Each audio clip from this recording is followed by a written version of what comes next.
আসসালামু আলাইকুম রহমতুল্লাহ। সম্মানিত দিনী মুসলিম ভাই বোন, মুফতি মাওলানা আনিসুর রহমানকে একটু হানাফি দেখান তো ভাই। এই যে ইনারা হলো হানাফি, ইনাদেরকে নিয়েই ওনাদের এত বড় বড় গল্প। এই হানাফিদেরকে নিয়েই ওনাদের এত বড় বড় গল্প। আমরা আহলে হাদিস নাম কেন নিয়েছি ভাই? এইসব জঘন্য হানাফি থেকে বাঁচতে, এসব জঘন্য মাওলানা থেকে বাঁচতে আমরা আলাদা হওয়ার জন্যে আমরা আলাদা হয়েছি। এসব বেদাতি মুশরিক থেকে আমরা বের হয়ে আমরা নিজেদেরকে আহলে হাদিস বলে দাবি করেছি। দেখুন তো এনারা কি করে। নাউজুবিল্লাহি মিন যালিক, নাউজুবিল্লাহি মিন যালিক।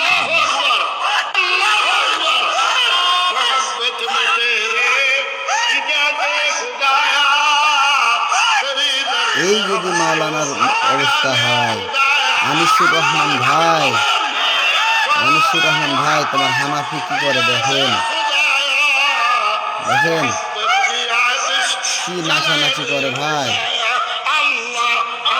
দেখেন কি জিকির চলছে ভাই। এই জিকির নিয়ে আপনি এই আমল নিয়ে আপনি হানাফি হওয়ার দাবিদার ভাই। আবু হানিফা রাহিমাহুল্লাহ মাথার তাজ মনে করি আমরা। উনি আপনাদের এই শিক্ষা দিয়ে গেছেন। আবু হানিফা রাহিমাহুল্লাহ, আবু ইউসুফ রাহিমাহুল্লাহ, ইমামে মোহাম্মদ রাহিমাহুল্লাহ, ওনারা এই জিকির শিক্ষা দিয়ে গেছেন ভাই।